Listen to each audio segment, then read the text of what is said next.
Hi there, I'm Paul Nolan. I'm coming to you today from Loudoun County, the headquarters of Virginia Regional Transit, VRT for short. VRT serves 9 counties in Northern Virginia, one of the fastest growing regions in America. Why? 1,000 people move into Loudoun County alone every month. This creates a terrific demand for transportation service. Yet VRT also serves old-fashioned small-town America, like the hamlet of Orange, Virginia, which has just 3,000 people but has its own trolley service. VRT ridership is now more than 120,000 one-way trips per year, 5 times what it was in the mid-1990s. Let's have a look around. There's a lot going on here at VRT headquarters. There's a maintenance facility run by independent contractors, which serves a fleet of about 60 vehicles, a Greyhound bus depot, and even a state motor vehicles office for the convenience of the VRT customers.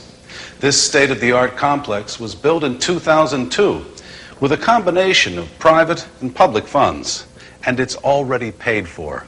Imagine what you could do without a monthly mortgage payment. Well, we can all dream, right? But creative financing is just one of the innovations here. VRT is becoming a national model of community transportation, and it does that by focusing on its mission and vision, which are, 1, to provide quality transportation for the region, and 2, to be recognized as the best system in Virginia.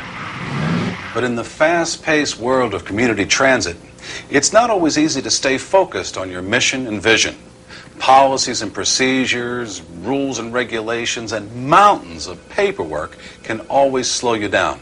So, how do you stay focused on what counts? Better than me telling you, let's talk to the man in charge. His name is Mark McGregor, and Mark was the winner of the CTAA Manager of the Year Award in 2000. And he's a guy who likes to joke that when it comes to his job, the bus stops here. Mark, I really appreciate your taking the time to talk to us today. Please. I'd like you to meet Linda. She's a driver that's been with the system with us since before I was here. Linda, nice to meet you. Nice to meet you. You've been here that long. Tell me, what is it that you like about working here? I'm very much of a people person. I love driving, and the transit system is terrific. Excellent. I'll bet you probably have a bus warmed up that you're ready to get on right now. Is that right? I sure do. Okay, well, we'll leave you to it. Thanks very much. See you, Mark. See you. Okay. Mark, I have a couple of questions I'd like to ask you, and I know you have a busy schedule, so if we could, I'd like to get right to them. All of your efforts are passenger-centered. Absolutely. If we don't have the passenger, we don't have a reason for being here. Okay. If the passenger isn't with us, if the passenger isn't riding on the buses, then all of this really doesn't apply. You don't need any of it. Gotcha. So the reason we're here is for the passenger, and if we stay focused on that instead of focusing on the bureaucracy that we have to deal with, then the system will work much better. You're going to be frustrated. There is no end of paper, there's no end of regulation, there's all those wonderful things, and you just got to say, the reason I'm here is to get folks from here to there. Are there rules and regulations there that get in the way, that work to your advantage? What could you say about that? Well, whenever anybody gives you funds, as I mentioned a little bit earlier, whenever anybody gives you funds, they want a service delivered. Sure. And they have to put into play policies, procedures to make sure that service is delivered. We want the same things. I want to deliver the service that the federal and state funders or the local funders, whoever's providing the service monies, wants to do. And they have ways that rules, regulations that they put on us to make sure that we're doing what they want us to do. But our focus stays upon getting good people, developing systems so that we can convey the information, communicate with them about what we're doing, about who we're doing it with, and how it's working, so that they know they're getting the value for the money. We're using a system that provides for as little of the bureaucracy as necessary to deliver the service. Okay. Are there other sources you look to for help? Well, in the transportation business, there's no college. There's no place that you go to. You can't go to school and say, there's no degree for this. No, there's not. You can get your bus driver's license. And many of the people that are involved in transportation come from diverse backgrounds. So say I have some fiscal background and I bring that experience with me. Someone else may have planning background and bring that experience with me. But we're good friends. We communicate on a regular basis. We ask each other. We seek out information from each other. So I'm able to draw on that planner's abilities, and he's able to draw, or she's able to draw, on my fiscal background, so that together, working together, our peer-to-peer networks to help us develop the best way to deliver the service that we're all here to do. Again, passenger-focused. The bus stops here, so that we're trying to focus on delivering the service to the passenger. And we're trying to use our network and the groups of people that we're involved with to be able to get all the experiences, because as a transit property, there's never enough money for all the resources you need. Gotcha. So you have to be very diverse. And as I said, there's no education for it. So you have to come with your skills, marry them up with the peer-to-peer networks, and hopefully end up with a really good system, which we're very proud of we have here. Well, you shouldn't be shy about phoning or emailing your peers to locate information that can help you. Here's what our transit leaders said at a roundtable meeting. We all kind of fell into this by accident, so to speak. And we all started learning from each other. We had an idea of what to do and how to do it, and then started talking to other people. What do you do? How do you do it? You write a grant and you get some money, and then the next thing is, okay, I've got money and I've got a vehicle and I have people, now what? I mean, somebody obviously wants responses, and you need to learn from others. You can't do everything. You can't create everything yourself. I have a meeting. Time's getting away from me. But I'd really like you to join me. Why don't you take a ride with me on the bus, and we'll go see this meeting, and we can have a great afternoon. It's a deal. Let's go. Tell me, sir, what is it you enjoy about working for this company? Well, I enjoy the management, and I also enjoy helping the people, because we have a lot of people that need this kind of help and everything. And I also like the year-end bonus. Okay. Well, I'll tell you what, I want to hear about that a little later on, okay? All right, okay. Thanks. All right, Bill, let's go. You can take us to the meeting now. Okay. Now, Mark, Bill was telling me he's looking forward to a bonus at the year end, and I understand that's part of a retention program that's serving as a model. What can you tell me about it? Our retention program is something we're really excited about. It's a program that we use to measure employees' performance and reward them for that performance based on countable, measurable objectives. Every employee starts the year with a passing score. Like when you were in high school, 65 was passing. I remember, yeah. And if you were above that, you were okay. But if you dropped below that, you had a lot of problems. That's the part I remember, yeah. We start with the same basic concept. Every employee has 65% or 65 points.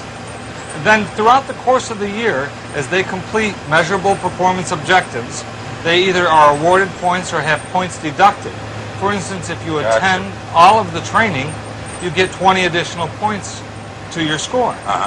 On the other hand, if you get a speeding ticket in the bus, they'll take away 20 points from your score. So by measurable, you mean you're not playing favorites here?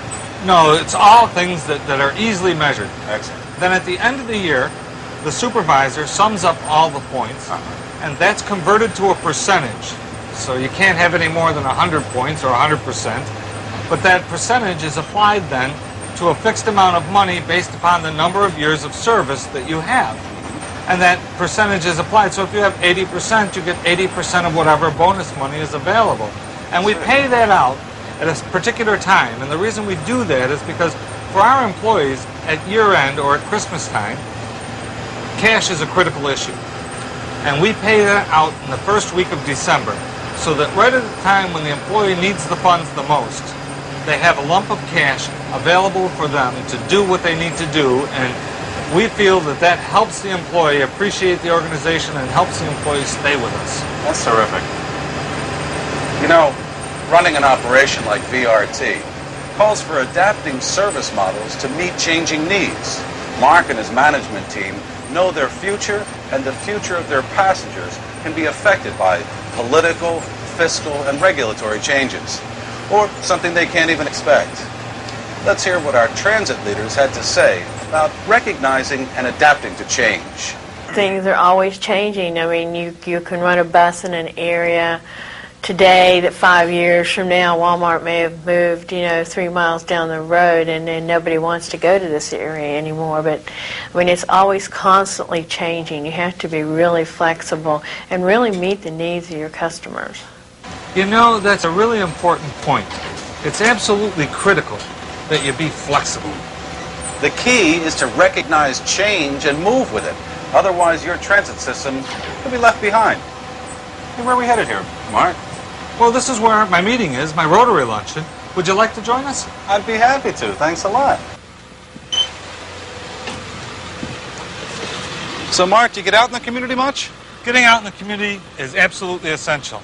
This Rotary meeting we're going to right now, I'll meet the mayor, politicians, elected officials, business leaders, they'll all be here. Every time I go out, and I go out as often as somebody will invite me, but you know, you can tell those people in the community, or your city councils, your mayors, your county agencies, whatever, what good job your people do. You just have to be out there in the community. Right. So what you're talking about is communication.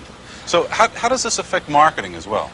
Well, communication, one of the levels of communication that we do is we communicate with the passengers, with the people, the customers that we serve. We do it through direct mail. We do it through media. We do it through the radio, the television, even this presentation here today. We have to get our message out to the community. We have to show them what services are available. They have to know what we can do for them. Right. And that's what we do. Have you heard about the best way to get around town? The Culpeper Connector. Your access to mobility taking you where you need to go. The Culpeper Connector is your bus service and runs every 30 minutes all week long. Have you heard about the best way to get to Augusta Medical Center, Stanton, Waynesboro? The 250 Connector, your access to mobility taking you where you need to go. Have you heard about the best way to get around Loudon? Loudon Transit, your access to mobility taking you where you need to go. Great meeting, wasn't it? It was terrific. The food wasn't too bad either. Well, the Rotary Club gives you an opportunity to meet people, share ideas, and exchange thoughts and processes. And Yeah. It's really a great place to interact with people. You know, I could see, too, what you were talking about, how you can make so many connections at the one meeting. That was terrific. Well, we have to go now. So we need to review what we've learned. First, try to focus on what really counts, meeting the transportation needs of your passengers, and don't get bogged down in the paperwork. Second, make good use of your peer network. And third, recognize the changing needs of your organization and move with them. And if you're a community transportation leader, remember, the bus stops here. Shall we? Let's go.